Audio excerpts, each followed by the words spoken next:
Ready the hats and t-shirts. It's conference championship week across college football. Taking a look at those matchups in the Pac-12. This thing's not for nothing. Oregon and Utah going to do battle. Winner, likely a berth to the Rose Bowl. So I got that going for me, which is nice. Baylor and Oklahoma State, the Pokes very much alive there, laying 5 in the Big 12 championship game. They win, and perhaps they're in with some help, maybe without it. Georgia and Alabama, SEC title game. Going to have all of the mystique of a national title game. Two powerhouses doing battle. Georgia, 6.5-point favorites in Atlanta, Michigan, and Iowa, going at it for Big Ten supremacy, while Pittsburgh and Wake Forest will do battle in the ACC. Let's get our guy in the mix, the two-time Super Bowl champ and host of the All Things Covered podcast, Bryant McFadden. BMAC, it's conference championship week, and we got big-time playoff implications on hand as well. Let's start in Atlanta, where the Dogs and the Tide going to meet with an SEC title on the line. Bama has not peaked maybe the way we expected them to here over the last month of the season. Most recently, just sneaking by Auburn in dramatic fashion. But BMAC, we're getting 6.5 here on a perennial powerhouse and the most decorated college coach in the history of the game. Where's our edge in the A? Well, for me, usually if you told me Alabama was getting points in a championship-like game, I would run and take Alabama. But not so fast, my friend. This is a different year. It's almost like the teams have role reversed, to say the least. Georgia is looking like how Alabama used to look in years past. And Alabama's looked good, but they haven't looked as dominant. And because of that, I got to side with UGA, Georgia, the Georgia Bulldogs. Not knowing exactly the status and health of Brian Robinson, when he's not in the lineup, the offense, Alabama's offense is not the same. And you don't want to be one-dimensional against one of the best defenses that we've seen in college football in quite some time in Georgia. Number 1 in score defense, only allowing 6.9 points per ball game. They just dominated every opposing offense they faced. And then you look at the mailman, Stetson Bennett. He's really exceeded the expectations, 21 touchdowns, 5 interceptions. They've been a dominant unit in the trenches. And if you look at some of the woes for Bama, I mean, last week in the Iron Bowl, it was a sack fest for Auburn. I think they had around 7 sacks against Bryce Young. So that's not an ideal matchup when you look at some of the concerns you will see from Alabama offensively, especially in the trenches playing against that outstanding front from UGA. And then when you look at some of the betting nuggets I have for you, Bama, the entire season, they've 6-6 ATS the entire season. Georgia, they're 8-4 ATS the entire season. The Bulldogs are 4-1 ATS versus a team with a winning record. And get this, they're 10-3, the Bulldogs, that is. They're 10-3 ATS in their last 15 neutral site games. Last time I checked, Joe, this game will be played in Atlanta, which means it will be a neutral site game. Give me the Bulldogs. Roof, roof, roof. That is some quality wagering wisdom from our guy Bryant McFadden. BMAC, for me, it boils down to the fact that this team, they've played 12 games. In 7 of them, they've allowed a touchdown or less. Defense wins championships. It's a cliche, but it's a cliche for a reason. Let's head to Indy, where the Big Ten title game will be contested between Michigan and Iowa. Everyone had this one dialed up as Ohio State, Wisconsin, but here we are, BMAC. Michigan looked like a force in their win over the Buckeyes, and the Hawkeyes, they haven't necessarily blown anyone away since rising all the way to number 2, but then followed that with 2 straight losses. But they got nothing to lose, and that makes them dangerous. Where's the money move in the Big Ten? Michigan. I'm rolling with Harbaugh in the Michigan Wolverines. A dynamic duo in the backfield, Haskins and Karam. They've been outstanding, especially in the last few ball games. Defensively, 2 of the best pass rushers in college football. Hutchinson, Ojabo, these guys have combined for 23 sacks. And then when you transition to the Hawkeyes, I mean, they allow their quarterbacks to be sacked 30 times. That's not a good thing to have if you're looking at what they will be facing against when it comes to Michigan. 30 sacks in 12 ball games, that's not a good situation to be in. So I think Michigan will continue to roll. They will continue to roll. I know this is a double-digit spread in a conference championship game, but I'm okay because one thing about Iowa, they're not the same team that we saw in the first half of the season. Defensively, they're still playing pretty good football, but offensively, they're not getting any production, especially from the aerial attack. So give me the Wolverines laying 10.5. Yeah, that Iowa team, they had to catch a couple breaks to get out of Lincoln with a W and find themselves in this situation.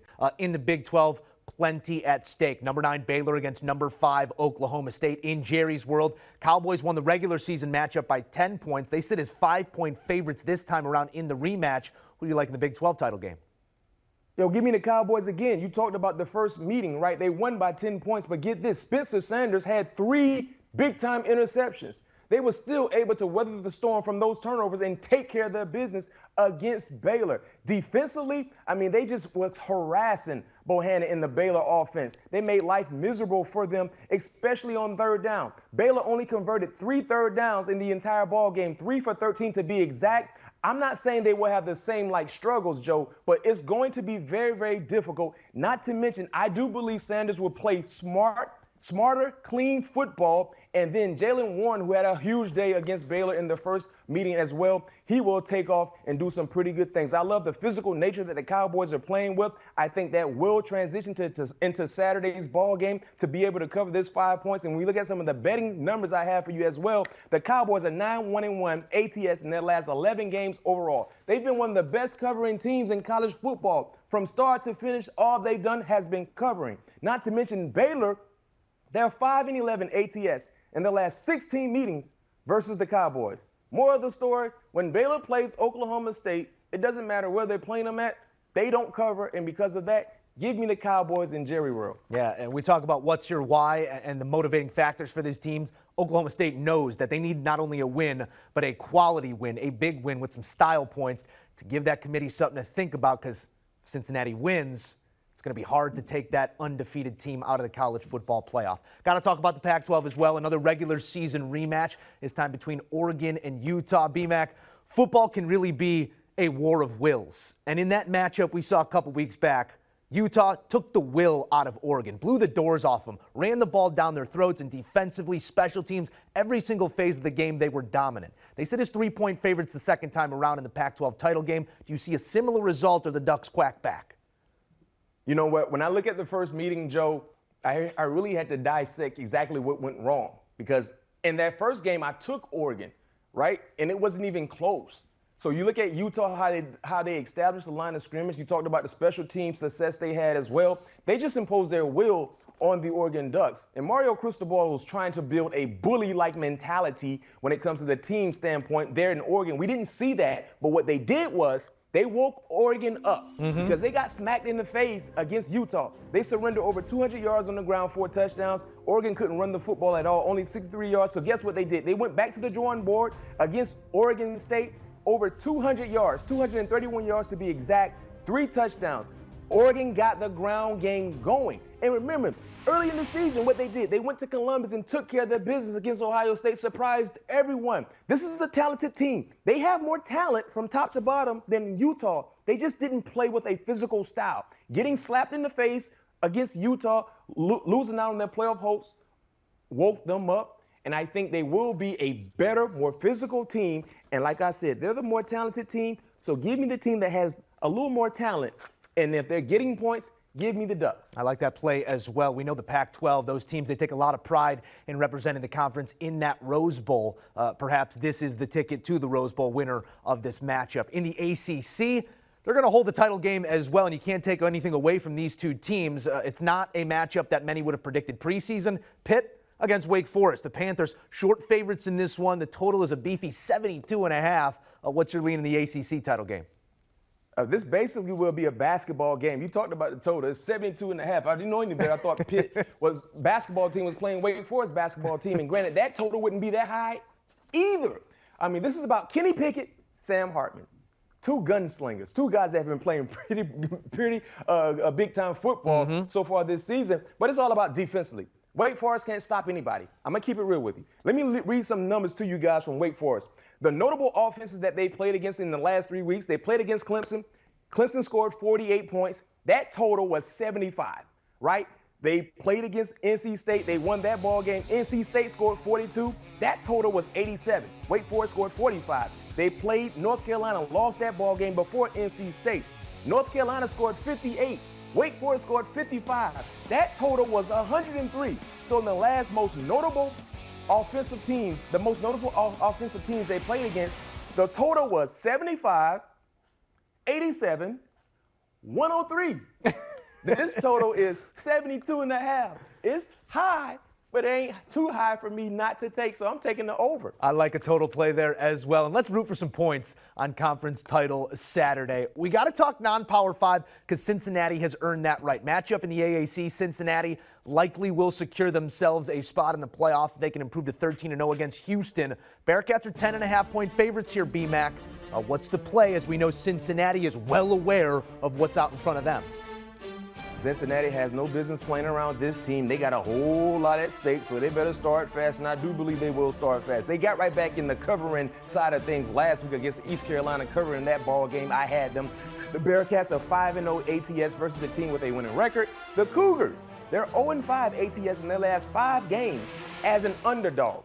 There's a team that has a whole lot at stake. They have the group of 5 on their back, trying to do something no one thought a group of 5 team could do.